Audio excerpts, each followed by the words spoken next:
Uno de los aspectos más sorprendentes, extraordinarios, asombrosos de la obra redentora de Cristo es que Él hizo a través de su vida, su muerte, su resurrección, su ascensión, todo lo que había que hacer para que un pecador pudiera ser salvo, y luego dejó en manos de hombres comunes y corrientes como tú y como yo, que vayamos por el mundo a predicar ese mensaje y de esa manera aplicar esa obra que Él hizo hace 2000 años en el corazón de los pecadores. Id y haced discípulos a todas las naciones, encomendó Cristo a su iglesia en Mateo 28. Alguien decía, pensando en este hecho, dice: Él pudo haber escrito el mensaje del evangelio en las nubes para que todos lo leyeran, o dejar caer Biblias del cielo, o enviar a un grupo de ángeles alrededor de toda la tierra que proclamaran su palabra, o incluso Cristo mismo pudo llamar directamente a los hombres al arrepentimiento y a la fe, para que escucháramos audiblemente su voz. ¿Ustedes se imaginan eso? Fulano, ven y arrepiéntete, cree en mí, oh Señor. Pero eso no fue lo que Él hizo. Él decidió enviar hombres. Impresionante. Él decidió hacer eso por medio de hombres. Mis hermanos y personas que nos visitan en esta mañana, y qué gozo tenerlos hoy en medio nuestro. Eso es lo que hace tan relevante y tan glorioso a la vez la predicación del evangelio, como veremos en esta mañana al continuar con nuestra serie expositiva de la carta de Pablo a los romanos. Ahora, no olviden que en toda esta sección de la carta, Romanos 9, 10, 11, Pablo está tratando de demostrar que la incredulidad generalizada de los judíos no hace nula la fidelidad de Dios, no pone en juego las promesas que Dios le dio a su pueblo en el antiguo pacto. No fue que el plan original se fue a pique y Dios tuvo que sacar un as de la manga, el plan B. No, mis hermanos. Desde el principio de la historia de la redención, vemos que dentro del Israel nacional, Dios tiene un Israel espiritual escogido por gracia. Vean otra vez Romanos capítulo 9, versículo 6. Pero no es que la palabra de Dios haya fallado, porque no todos los descendientes de Israel son Israel, ni son todos hijos por ser descendientes de Abraham. Dios tiene un pueblo escogido por gracia, y no solo de Israel, sino del mundo entero, también de los gentiles. De manera que la salvación no depende de la raza, depende de la gracia. Ahora, ¿quiere esto decir que los incrédulos se perderán porque no fueron escogidos? Dios tiene un pueblo escogido por gracia. Entonces, aquellos que no se salvan, ¿es porque no fueron escogidos? Esa es la pregunta que Pablo está respondiendo desde el final del capítulo 9 hasta el capítulo 10. Y su respuesta básicamente es esta: si bien es cierto que Dios es el responsable de la salvación final de los creyentes, el hombre que se pierde es responsable de su condenación. Esa es la respuesta de Pablo. De manera que la razón por la que los israelitas rechazan a Cristo no es porque no fueron escogidos, sino porque en su orgullo ellos prefieren tratar de ganarse la salvación por medio de su esfuerzo, por medio de su obediencia a la ley, antes que venir como mendigos pidiéndole a Dios misericordia. Romanos capítulo 10, Versículo 3, pues desconociendo la justicia de Dios y procurando establecer la suya propia, no se sometieron a la justicia de Dios. Ese es el problema, dice Pablo. No, yo no quiero la justicia como un regalo, yo me la quiero ganar con mi obediencia. Ese es el contexto del pasaje que vamos a estudiar en la mañana de hoy.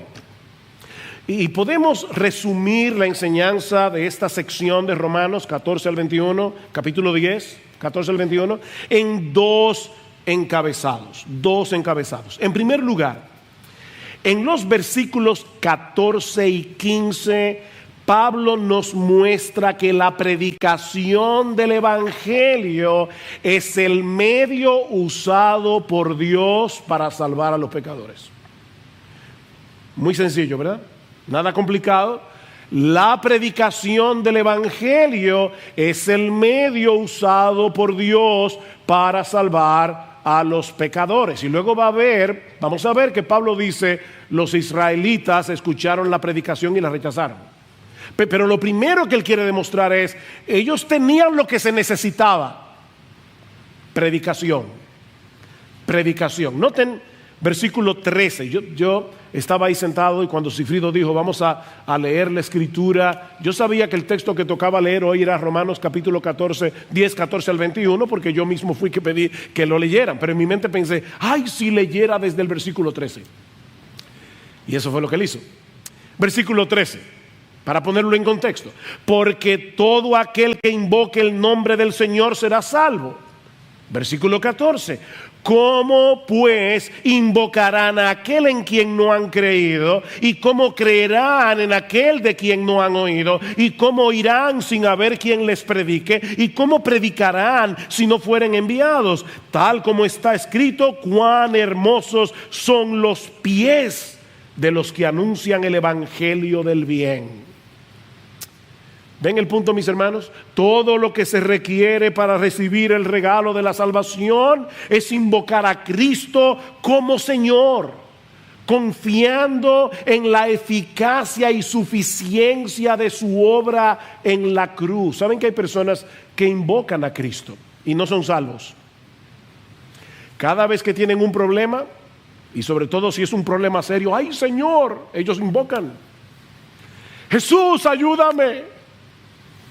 Pero no es de esa invocación que Pablo está hablando aquí. Para esas personas Jesús es como un paramédico. Ustedes que tienen un accidente de tránsito, esperan que llegue el 911, viene el paramédico, te atiende, te da los primeros auxilios, pero tú no tienes nada que ver con ese paramédico nunca más. Tú no lo vuelves a ver, probablemente.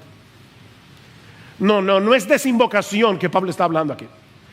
Es aquel que decide levantar su bandera blanca de rendición y se somete voluntariamente a Jesús como Señor, confiando en su obra de redención. Vean otra vez el versículo 9, que si confiesas con tu boca a Jesús por paramédico, no por Señor.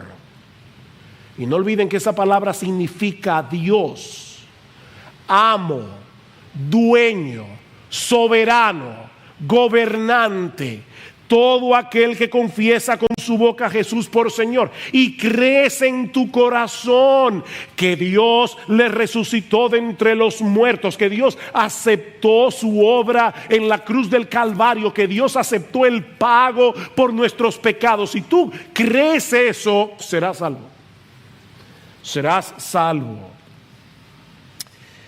Pero ahora Pablo quiere mostrarnos el papel tan crucial que juega la predicación del Evangelio en este proceso, para que un pecador pueda creer en Cristo, invocar su nombre y ser salvo. Nadie puede invocar el nombre del Señor a menos que sepa quién es el Señor y lo que Él hizo para salvar a pecadores, y Él crea en esos hechos acerca del Evangelio. Creer, conocer, creer en los hechos del Evangelio. De ahí la primera pregunta de Pablo en el versículo 14. ¿Cómo pues invocarán a aquel en quien no han creído? No se puede invocar sin creer. Imagínate que tú estás en un río profundo. Hay algunos ríos aquí en República Dominicana, por lo menos cuando yo era chiquito eran profundos, y a veces se formaban remolinos y una persona fácilmente se podía ahogar. De hecho, a veces se topaban con arena movediza. Era peligroso. Ahora imagínate que tú estás en medio de un río, tú no sabes nadar, el río es hondo, estás en un remolino, te estás ahogando, y así rápidamente tú ves de un lado del río a un niño de 6 años que ayer fue que comenzó su primera clase de natación, y del otro lado a un salvavidas profesional que aparte de todo es tu amigo íntimo. ¿A quién tú vas a clamar pidiendo auxilio? ¿A quién vas a clamar? Antes de invocar el nombre de Jesús y pedirle que te salve, debes creer que Él es Dios, que se hizo hombre, que obedeció la ley de Dios perfectamente desde la cuna hasta la tumba, que siendo inocente murió en una cruz, que fue levantado de la tumba victorioso al tercer día para pagar así y justificarnos de nuestros pecados. Y entonces clamarle que te salve. Mira, mi hermano, mi amigo que estás aquí, si no conocemos esos hechos del Evangelio o no creemos en la veracidad histórica de esos hechos, ¿cómo voy a pedirle a Jesús que me libre de la esclavitud y de la condenación del pecado y me conceda como un regalo la vida eterna? ¿Cómo se lo voy a pedir? Hay personas que de verdad yo creo que son bien intencionadas. Quizás tú los has visto, que se colocan en la puerta de un centro comercial y a todo el que pasa por ahí le dice: Dios te ama, Dios te ama. Vuelvo y repito, probablemente son bien intencionados, pero déjenme decirles que eso no es evangelizar. Eso no es evangelizar. Nadie se va a salvar porque crea que Dios existe. El diablo sabe eso. Dice en Santiago y tiembla. Nadie se va a salvar porque crea que Dios es amor. Nadie, óyeme, nadie se va a salvar porque crea que Dios es amor. Necesitamos conocer y creer lo que Él hizo a favor de pecadores por medio de la persona y la obra del Señor Jesucristo para resolver el problema de nuestros pecados sin pasar por alto su justicia. Y no es que hay que ser un teólogo para salvarse. No hay que ser un teólogo. Estas son verdades muy sencillas del Evangelio. Lo que estoy diciendo es que se requiere un conocimiento esencial, un conocimiento fundamental de los hechos del Evangelio para creer, invocar y ser salvo. Somos pecadores. Merecemos el infierno, merecemos la condenación, ser condenados en el tribunal de Dios. Pero el Dios hombre, Jesucristo, pagó por nuestros pecados. ¿Es difícil de entender? De manera que la salvación es por gracia, es por medio de la fe. Porque Dios hizo por medio de Jesucristo todo lo que había que hacer para conceder la salvación como un regalo a todo el que venga clamando por misericordia. ¿Es eso difícil de entender? Pero eso nos lleva de la mano a la siguiente pregunta. Versículo 14. ¿Cómo pues invocarán a aquel en quien no han creído? ¿Y cómo creerán en aquel de quien no han oído?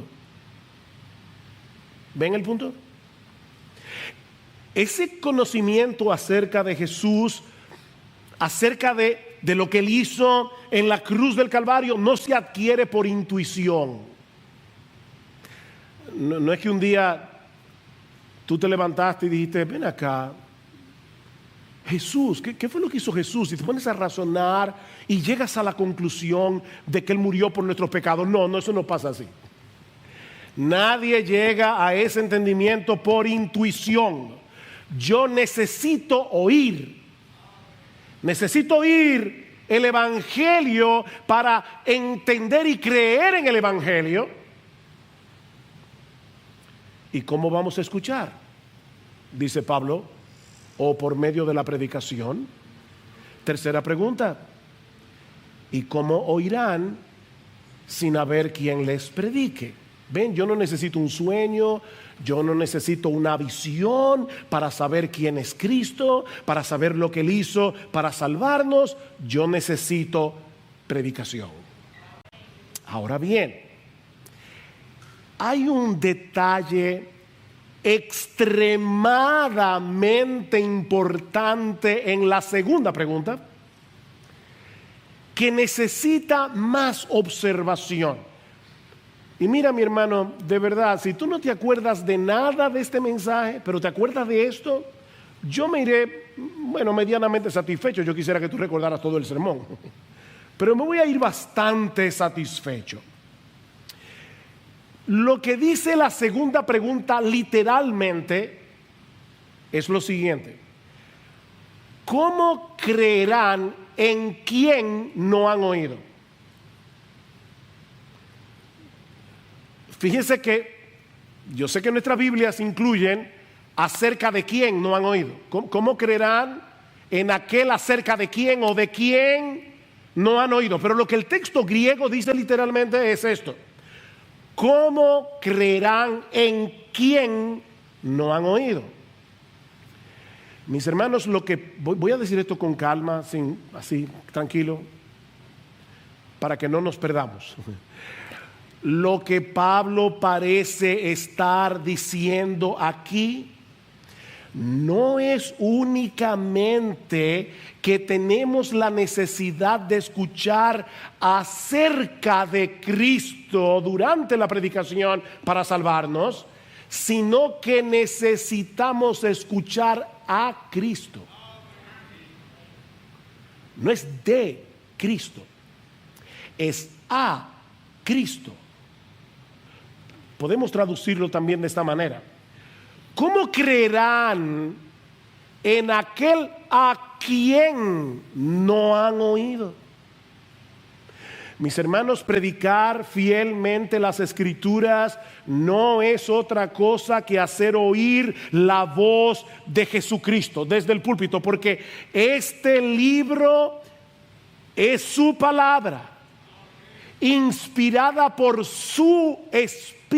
Primera de Pedro capítulo 1 versículos 10 al 12, el Espíritu de Cristo. Por eso es que Pablo le llama a este libro en Colosenses capítulo 3 versículo 16 la palabra de Cristo. La palabra de Cristo more en abundancia en vosotros. Si yo escribo una carta, te envío una carta y alguien te la lee en voz alta y te explica algunas cosas de la carta que tú no entiendes, en cierto modo tú me estás escuchando a mí, no al que te está leyendo la carta. Tú me estás escuchando a mí. Pero eso no es todo. Eso no es todo. Ya eso de por sí es extraordinario, pero eso no es todo. El Nuevo Testamento también nos enseña que cuando el Evangelio es predicado, Cristo, que está presente en su iglesia, moviéndose en medio de los 7 candeleros de oro, como dice en Apocalipsis, Cristo mismo viene y comienza a aplicar su palabra en el corazón de sus ovejas, a hablarle a sus ovejas personalmente. Mis hermanos, Cristo está aquí. Cuando su iglesia se congrega, Él está aquí haciéndonos oír su voz a través de la predicación. El discurso del buen pastor, Juan capítulo 10. en verdad os digo. Y cuando Cristo usa esa fórmula, está diciendo, mira, esto que te voy a decir no es una migaja de verdad, es una montaña de verdad. En verdad os digo, el que no entra por la puerta en el redil de las ovejas, sino que sube por otra parte, ese es ladrón y salteador. Pero el que entra por la puerta es el pastor de las ovejas. A este abre el portero y las ovejas oyen su voz. Llama a sus ovejas por nombre. ¿Ustedes oyeron eso? Llama a sus ovejas por nombre y las conduce fuera. Cuando saca todas las suyas, va delante de ellas y las ovejas lo siguen porque conocen su voz. Versículo 16: yo tengo otras ovejas que no son de este redil, a estas también me es necesario traerlas y oirán mi voz. Y serán un rebaño con un solo pastor. Versículo 27: mis ovejas oyen mi voz y yo las conozco y me siguen. Y la pregunta es, ¿y cómo podemos oír esa voz? Porque Pablo está diciendo, nadie se puede salvar a menos que escuche la voz de Cristo. Pero esa voz no viene directamente desde el cielo, sino a través de la predicación. ¿Y cómo irán? Otra vez el texto nuestro dice, sin haber quien les predique. Literalmente el texto griego dice, ¿cómo irán sin predicación? ¿Cómo irán sin predicación? Es a través de la predicación del evangelio que las ovejas de Cristo escuchan su voz. Es lo mismo que vemos en el capítulo 2 de la carta de Pablo a los Efesios. Pablo, en el versículo 16, dice que Cristo derribó la pared intermedia de separación que había entre judíos y griegos para reconciliar con Dios a los dos en un cuerpo por medio de la cruz. Y ahora escuchen. Y vino y anunció paz a vosotros que estabais lejos y paz a los que estaban cerca. Vino. ¿Y cuándo Cristo fue a Éfeso? Cristo nunca salió de Israel, de los contornos. Lo más lejos que él llegó fue a Sidón y a Tiro, arriba en el norte. Cuando Cristo estuvo en la ciudad de Éfeso. Escuchen cómo John Stott responde esta pregunta. El mismo Cristo que una vez hizo la paz mediante su cruz, predica la paz mediante sus heraldos, sus predicadores, sus pregoneros. Y otro teólogo llamado Gustav Wingren, él dice lo siguiente, perdonen el nombre tan raro, pero me encanta la cita. Es la predicación la que provee los pies sobre los que Cristo camina para acercarse a nosotros y alcanzarnos. La predicación tiene un único objetivo y es que Cristo pueda venir a aquellos que se han reunido a escuchar. Wow. Miren, mis hermanos, yo tengo la convicción de que los creyentes vendríamos a la iglesia con otra actitud si recordáramos que la predicación de la palabra no es un mero estudio bíblico. Es el medio a través del cual Jesucristo se hace presente y hace oír su voz a través de la voz de un predicador.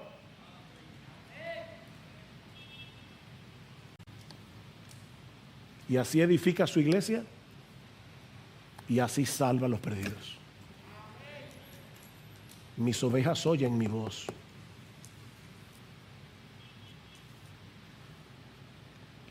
Pablo dice en 2 Corintios 5:19 que Dios nos encargó a nosotros la palabra de la reconciliación. Así que somos embajadores en nombre de Cristo, como si Dios rogase por medio de nosotros, otra vez literalmente, como Dios rogando por medio de nosotros, os rogamos en nombre de Cristo, reconciliados con Dios. Mis hermanos, los predicadores no somos simples mensajeros. Los predicadores no somos simples maestros. Somos mensajeros, somos maestros, pero somos más que eso. Somos embajadores. Un embajador es aquel que ha sido oficialmente llamado y comisionado para hablar en nombre de su gobierno y con la autoridad de su gobernante. Por eso es que nosotros nos paramos aquí a predicar, porque no venimos a negociar esto. No venimos a preguntar, ¿tú qué piensas? Vamos a hacer una mesa redonda. No estamos haciendo ninguna mesa redonda. Estamos aquí como embajadores del Rey de Reyes, del Señor de Señores, diciéndole al mundo, así dice Jehová. Y todo el mundo debe escuchar su voz. No estamos negociando nada. Estamos anunciando algo en nombre de Dios. En nombre de Dios. De ahí la cuarta pregunta de Pablo en el versículo 15. ¿Y cómo predicarán si no son enviados? ¿Enviados por quién? Bueno, por el contexto debemos entender que Pablo se está refiriendo a Dios como aquel que envía, comisiona a sus mensajeros. Rogad al Señor de la mies para que le envíe obreros a su mies. Dios los envía para anunciar en su nombre que hay perdón en Cristo para todo aquel que cree. Los predicadores, dice Pablo en 2 Corintios capítulo 2, versículo 17, hablamos de parte de Dios y delante de Dios. De parte de Dios y delante de Dios. La iglesia es la embajada del reino de los cielos. Y los predicadores somos los embajadores que traemos palabras de paz a los enemigos de Dios.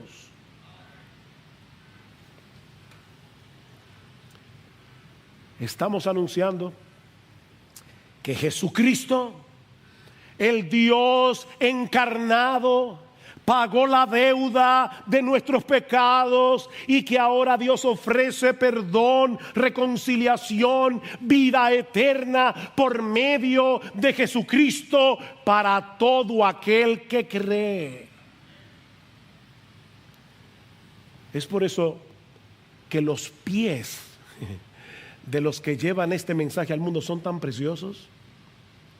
Versículo 15: cuán hermosos, tal como está escrito, cuán hermosos son los pies de los que anuncian el evangelio del bien. Y Pablo está citando aquí un pasaje que se encuentra en Isaías 52. Y otra vez, esas cosas, ¿verdad?, difíciles que yo a veces digo desde el púlpito.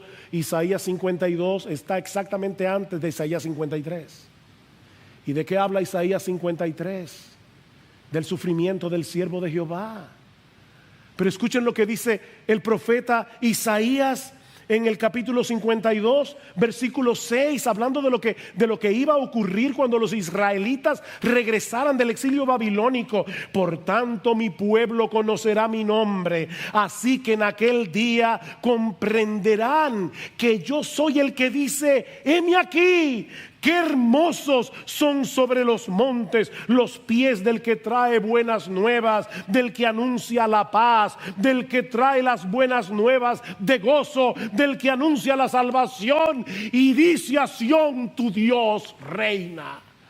Qué hermosos son esos pies, Fuimos comisionados por Dios para proclamar el mensaje, el glorioso mensaje de que nuestro Rey Jesús ya venció en la cruz del Calvario, ya está entronado en los cielos a la diestra de Dios el Padre y tiene toda potestad para conferir perdón y vida eterna a todos los que creen en Él invocando su nombre. Cuán hermosos son esos pies. Mis hermanos, qué privilegio para los que predican y qué privilegio para los que escuchan. No el que escucha a un predicador, no importa quién sea, es el que escucha la voz de Jesucristo a través del predicador. ¡Qué privilegio! ¡Qué privilegio! Dios estableció predicadores para hacer oír a través de ellos la voz del buen pastor. Mi amigo, no esperes ver una visión, no esperes escuchar una voz del cielo. Escucha a sus embajadores. La palabra predicación que Pablo usa aquí significa pregonar como un heraldo. Se aplica primariamente, no únicamente, pero primariamente a los hombres que han sido llamados por Dios, comisionados por Dios para predicar públicamente su palabra. Pero ¿saben qué? Lo que se predica desde el púlpito debe resonar durante la semana, en la medida en que los creyentes comparten con otros el mensaje del Evangelio. Santificad a Dios el Señor en vuestros corazones, dice Pedro en el capítulo 3, versículo 15. En otras palabras, escucha la voz de Cristo y obedécela. Santifica al Señor en tu corazón. Ahora, cuando tú hagas eso y comiences a moverte en el mundo como un verdadero cristiano, eso va a levantar preguntas. Y Pedro dice, y estad siempre preparados para presentar defensa con mansedumbre y reverencia ante todo el que demande razón de la esperanza que hay en vosotros. Todo el mundo volviéndose loco por el coronavirus. El esposo tratando de largarse de la casa, la esposa tratando de matarlo, y los vecinos viendo este hogar cristiano y se preguntan, ¿qué es lo que esta gente tiene?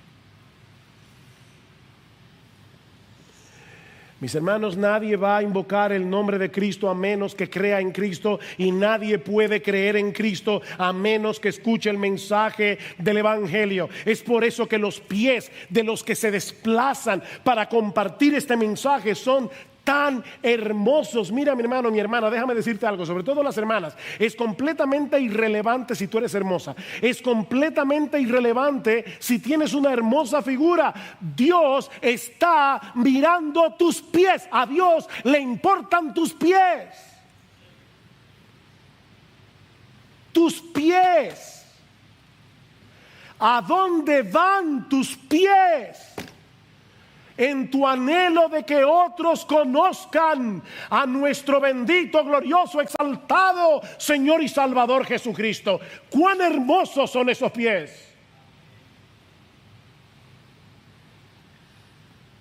Viene a mi memoria el famoso corredor ateniense Filípides. Cuando Grecia derrotó el imperio persa en la batalla de Maratón, año 490 antes de Cristo, el general Milcíades reclutó a su soldado más veloz, Filípides, para ir a Atenas a dar las buenas nuevas de que ellos habían vencido, de que los persas habían sido derrotados. Y cuenta la historia que Filípides corrió tan rápido los 42 kilómetros que había entre los campos de Maratón y la ciudad de Atenas, que cuando llegó a la ciudad, con su último aliento solo pudo decir, hemos vencido, y ahí cayó muerto.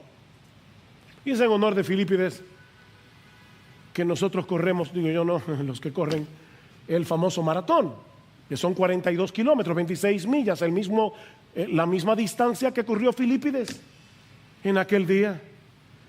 Oh mis hermanos, el mensaje que nosotros tenemos que comunicar es infinitamente más importante que el que corredor alguno haya comunicado jamás. Cristo venció en la cruz, el diablo fue derrotado, nuestra deuda fue saldada, completamente saldada, y ahora Dios ofrece en el Evangelio perdón y vida eterna a todo aquel que cree. Oh, cuán hermosos son esos pies. Pero ahora viene la segunda parte de la argumentación de Pablo, en los versículos 16 al 21. Recuerden el contexto. Y lo que Pablo va a decir ahora es que lamentablemente, muchos de los que escuchan el mensaje del Evangelio deciden permanecer en la obstinación y rebeldía de sus corazones. Versículo 16. Sin embargo, Pablo ha dicho algo tan glorioso, pero de repente dice, sin embargo, y yo me imagino de verdad que cuando Pablo escribió esto, su corazón estaba roto en 1000 pedazos. No todos hicieron caso al Evangelio. Miren qué glorioso es la predicación. Cristo mismo llamando a los hombres, pero no todos hicieron caso, no todos obedecieron. Porque Isaías dice, Señor, ¿quién ha creído a nuestro anuncio? Y ese texto se encuentra precisamente en Isaías 53. ¿Ven? Isaías 52, cuán hermosos son los pies de los que anuncian el Evangelio. Isaías 53, Señor, ¿y quién ha creído a nuestro anuncio? ¿Quién ha creído a nuestro anuncio? Es interesante notar que ese texto de Isaías 53 se cita al final del ministerio de Jesús en el Evangelio de Juan. Capítulo 12, antes de la semana de la pasión, dice, los judíos no creyeron en Jesús, como dice Isaías, ¿quién ha creído a nuestro anuncio? Y ese mismo texto aparece en Hechos 28 para hablar del ministerio de Pablo. Y dice una vez más que los judíos no oyeron, no creyeron, como dice Isaías, Señor, ¿quién ha creído a nuestro anuncio? ¿Ven? Mis hermanos, la predicación puede ser ungida por el Espíritu de Dios y no producir absolutamente nada en el corazón de muchos. Pasó con Jesús, pasó con Pablo y ha pasado con muchos predicadores a lo largo de la historia. Nosotros no podemos evaluar a un predicador por el tamaño de su iglesia. Hay predicadores muy fieles que tienen iglesias muy pequeñas, están en lugares muy duros.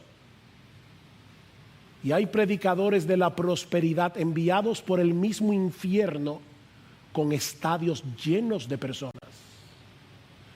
Porque dice que se amontonarán gente teniendo comezón de oír. Eso es lo que la gente quiere oír, no este mensaje del Evangelio. No todos obedecieron al Evangelio. Lo que Pablo está diciendo es, Cristo debe ser escuchado para ser creído, y Él es escuchado por medio de la predicación del Evangelio. Versículo 17, así que la fe viene del oír, y el oír por la palabra de Cristo. La fe viene del oír. ¿El oír qué? Porque ese texto no dice, la fe viene por el oír la palabra de Cristo, ¿vieron? La fe viene por el oír, y el oír es que viene por la palabra de Cristo. ¿El oír qué? El oír la voz del mismo Cristo. Es el versículo 14 otra vez. La fe viene por el oír a Cristo, y ese oír a Cristo viene por medio de la predicación de la palabra de Cristo.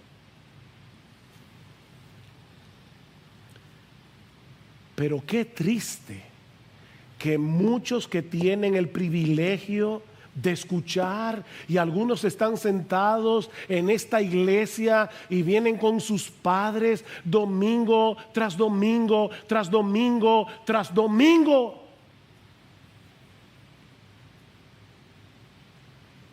Yo recuerdo, me vino ahora a la memoria cuando yo comencé a visitar la iglesia. Alguien predicó un sermón evangelístico usando el personaje de Sansón, y él decía: Sansón no sabía que Dios se había alejado de él. Y el predicador, un predicador muy sencillo, él decía: tú estás ahí sentado en tu silla y tú no sabes que estás sin Dios. Sin Dios. Y él llamaba a las personas: ven, ven. Y yo recuerdo como si fuera ayer, yo sentado en esa silla con lágrimas en mis ojos, diciendo: no voy a ir. Increíble la dureza de nuestro corazón. ¡Cuánta dureza! Mis hermanos, lo que Pablo está tratando de probar es que el problema de Israel no fue que no tuvieran la oportunidad de escuchar el evangelio, fue que ellos decidieron mantenerse en incredulidad. Vean el versículo 18. Pero yo digo, ¿acaso nunca han oído? Tal vez Pablo es que mira, es que nunca oyeron el evangelio. Y dice Pablo: ciertamente que sí. Por toda la tierra ha salido su voz y hasta los confines del mundo sus palabras. Pablo está citando aquí el Salmo 19, que habla no de la Biblia, sino de la revelación general de Dios en los versículos 1 al 6, y luego de las escrituras a partir del versículo 7. Y Pablo está usando la ilustración del sol que recorre toda la tierra cuando sale por la mañana y luego se pone en el ocaso, y dice: así mismo ha salido la palabra de Dios donde quiera que ha habido una comunidad de judíos en el primer siglo. Dios se encargó de llevarle su palabra.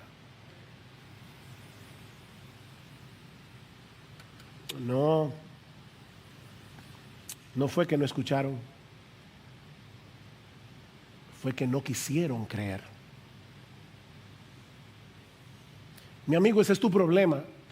Tu problema es que tú sabes muy bien lo que el evangelio dice. Tú sabes que tú eres pecador. Tú sabes que vas camino al infierno. Tú sabes que Jesucristo es el Salvador, pero no te quieres someter a Él como Señor. Yo he tenido que hablar muchas veces, sobre todo con jóvenes que me dicen: pero mire, pastor, créame, yo he hecho eso muchas veces. Le he dicho: Señor, sálvame, y no pasa nada. ¿Y saben lo que yo me imagino en mi mente que está pasando? Probablemente, porque no soy Dios, no veo el corazón de nadie, pero ¿saben lo que yo creo que está pasando? Que esas personas no se quieren ir al infierno, pero tampoco quieren dejar el mundo. Y están con una soga aferrados al mundo, tratando de ver qué tanto se pueden extender para agarrar a Cristo e ir al cielo, pero sin soltar su pecado, sin soltar el mundo. Así no se puede. Es invocar a Jesús como Señor. Como Señor.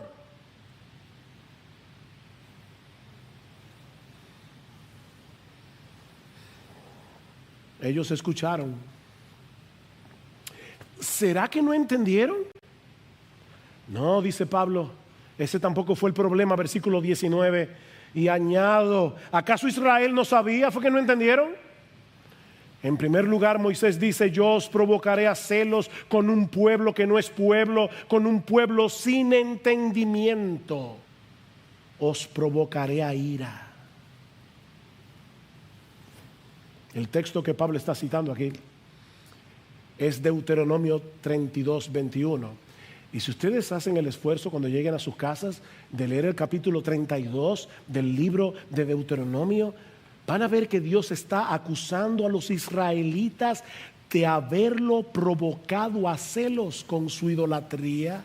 A pesar de todas las obras que él había hecho a favor de su pueblo, ellos me han provocado a celo con lo que no es Dios. Me han irritado con sus ídolos.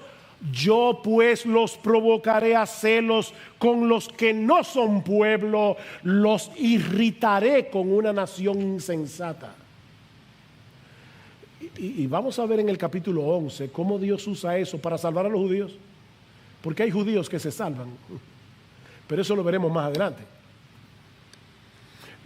El argumento de Pablo aquí, y noten que esta cita es muy parecida a la que él había usado antes en el libro de Oseas. Llamaré a un pueblo que no es pueblo y lo haré pueblo mío. La misma cosa. Lo que Pablo está diciendo es, al ver la conversión masiva de los gentiles, Israel debió haber reconocido que Dios estaba llevando a cabo lo que de antemano había prometido en sus propias escrituras. ¿Es que no leyeron la Biblia? Versículo 20. E Isaías, otra cita, Moisés, Deuteronomio, ahora Isaías. E Isaías es muy osado y dice: fui hallado por los que no me buscaban, me manifesté a los que no preguntaban por mí. Wow, hermanos, ese texto es tan hermoso. Déjenme leerles, perdonen un momentito más. Déjenme leer el texto tal cual está en Isaías 65, que es de donde Pablo está citando. Me dejé buscar por los que no preguntaban por mí, me dejé hallar por los que no me buscaban. Dije: heme aquí a una nación que no invocaba mi nombre. Wow, o sea, somos nosotros las criaturas que debemos decirle: Señor, heme aquí. Pero Dios es tan bueno que Él condesciende y se aparece a un pueblo gentil que no tenía la Biblia, que no conocía el pacto abrahámico, que no conocía las promesas del Mesías. Y Dios le dice a los gentiles: mírame aquí, heme aquí. ¿Y esos gentiles creyeron? Pablo acaba de cerrar su argumento, porque él comienza con lo mismo en el capítulo 9, versículo 30. ¿Qué diremos entonces? Que los gentiles que no iban tras la justicia alcanzaron justicia, es decir, la justicia que es por fe. Pero Israel, que iba tras una ley de justicia, no alcanzó la ley. ¿Ven el mismo argumento? Versículo 20. Fui hallado por los que no me buscaban. Versículo 21. Pero en cuanto a Israel, dice, y vuelve a citar a Isaías: todo el día he extendido mis manos a un pueblo desobediente y rebelde. Wow, mis hermanos. Dios se está mostrando aquí como un padre. Un padre que extiende los brazos a su hijo pródigo, a su hijo extraviado, y le pide que vuelva a casa. Hijo mío, vuelve, hijo mío. Las puertas de tu casa están abiertas de par en par. Serás bienvenido aunque vengas sucio como el hijo pródigo, habiéndote revolcado en el lodo. Ven, hijo mío. ¿Ustedes se imaginan eso? Dios, ven, mi hijo, ven. Pero el hijo decide mantener su actitud desafiante en contra de su padre. ¿Por qué la mayoría de los israelitas rechazaron al Mesías? ¿Porque no fueron elegidos? No, porque no quisieron. ¿Ven el contraste, hermanos, entre Romanos 9 y Romanos 10? En Romanos 9, Pablo enfatiza la elección soberana de Dios en la salvación de los creyentes. A partir del capítulo 9, versículo 30 y hasta el final del capítulo 10, Pablo enfatiza la responsabilidad humana en aquellos que se pierden. No podemos escoger entre una doctrina y la otra. Las dos están en la Biblia. Pero pastor, yo no entiendo, yo tampoco. Pero Dios lo dice. Dios lo dice, y sea Dios veraz y todo hombre mentiroso. Me recuerda al niño aquel que cuando en la escuela dominical, un maestro inconverso lo quiso ridiculizar, le dijo: entonces tú crees que es verdad, que que una ballena se tragó a Jonás. Sí, profesor, yo lo creo, porque la Biblia lo dice. Y si la Biblia dijera que fue Jonás el que se tragó a la ballena, ¿también lo creería? Esto es palabra de Dios. Palabra de Dios. Y las dos cosas están aquí: la soberanía de Dios y la responsabilidad humana. Óyeme, mi amigo, la oferta del Evangelio está disponible para el que la quiera. Dios tiene los brazos extendidos. La oferta del Evangelio está disponible para el que la quiera. Nadie que venga será rechazado, pero muchos se perderán por mantener una actitud desafiante y rebelde contra la gracia de Dios. Por eso es que no debemos perder de vista que eso incluye a un montón de religiosos, que prefieren seguir tratando de llegar al cielo por la escalera de su obediencia, por su propio esfuerzo, antes que aceptar como un regalo la gracia de Dios en Cristo. Esa es una forma muy sutil de rebeldía contra Dios.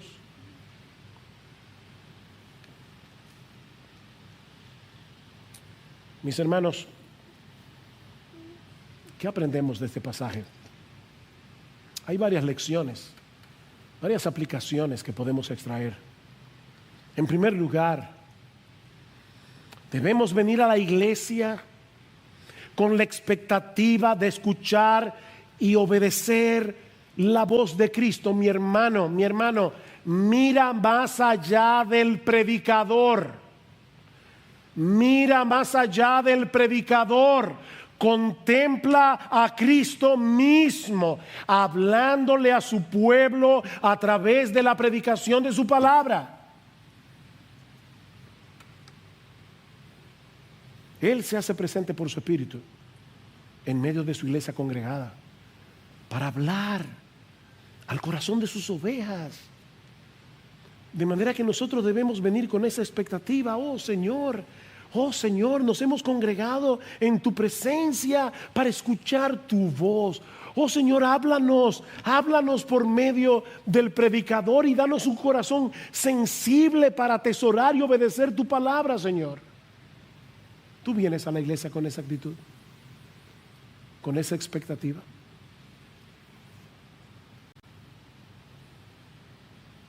Salmo 95, qué precioso. Venid, adoremos y postrémonos, doblemos las rodillas ante el Señor, nuestro Hacedor, porque Él es nuestro Dios, nosotros el pueblo de su prado y las ovejas de su mano. Si oís hoy su voz, no endurezcáis vuestro corazón. ¿Ven? Sí nos hemos congregado con nuestros hermanos, pero dicen, no, sí, eso es importante, qué bueno verlo hasta con mascarilla, pero hermanos, Cristo está aquí sin mascarilla, en medio de su pueblo. El autor de la carta a los Hebreos va a usar ese mismo Salmo 95 para decir, cuidado con la apostasía. ¿Saben por qué? Porque la primera manifestación visible de que una persona se está alejando de Dios es que comienza a darle poca importancia a la iglesia congregada, porque no se está dando cuenta que es Jesucristo mismo que lo está convocando. Y yo sé, estamos en medio de una pandemia, hay razones de peso, yo entiendo eso, yo no me estoy refiriendo a eso. Yo me estoy refiriendo a la persona que tome en poco la iglesia congregada en el día del Señor. No está entendiendo.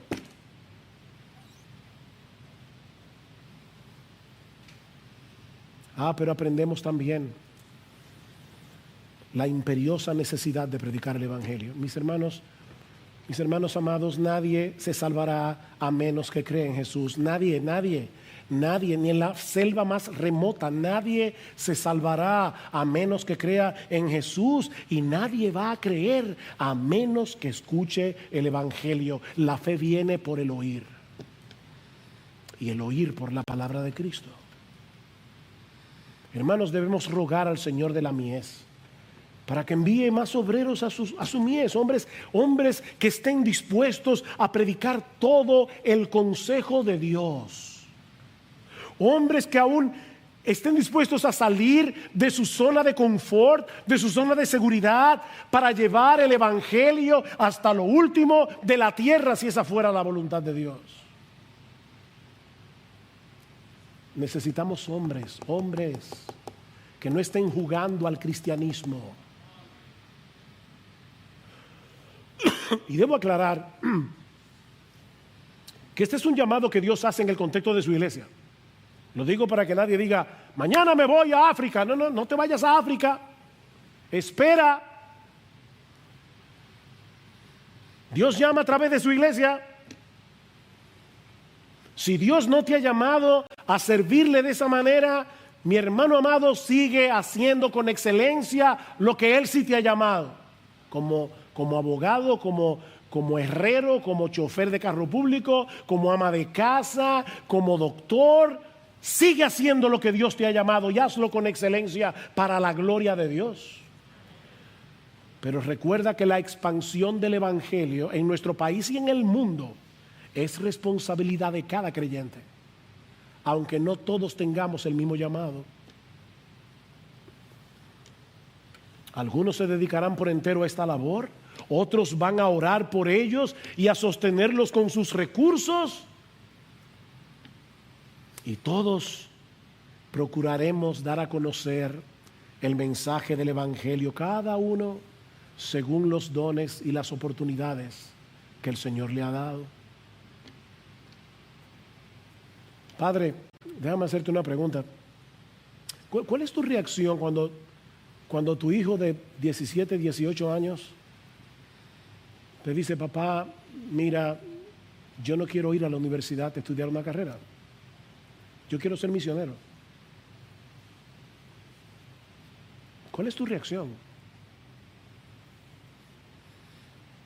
Mi hijo, de eso nadie vive. Miren, mis hermanos, hay padres cristianos que desaniman a sus hijos. Por supuesto, no podemos tomar en serio cada vez que un joven dice que se quiere ir a las misiones. Por eso que estoy diciendo que ese llamado ocurre en el contexto de una iglesia local. Pero ¿sabes qué? Tu corazón debe saltar de alegría si tu hijo te dice eso. Bien, mi hijo, vamos a hablar con los pastores y vamos a examinar el caso. Pero gloria al Señor, hijo mío. Gloria al Señor. Porque son hermosos esos pies de los que anuncian el evangelio. Pablo dice en Romanos 1:14 que él tenía un sentido de obligación. La Reina Valera traduce una deuda. Soy deudor de compartir el evangelio. Y aclaro, cuando Pablo dice soy deudor, él no está diciendo que era deudor de Dios, porque eso sería un atentado contra la gracia. No somos deudores de Dios. La salvación es gratuita. Ya Dios pagó el precio. Pablo dice, yo soy deudor de griegos y no griegos, de sabios y no sabios. ¿Ven? Yo tengo una deuda moral con las personas que no conocen este evangelio. Yo soy deudor de todos aquellos que necesitan la misma gracia que yo necesitaba y que el Señor me dio por gracia. No es una deuda legalista, mis hermanos, la que debemos imponernos para predicar el evangelio a los demás. No, esto no es legalismo. Es una deuda de asombro, de gozo y de gratitud.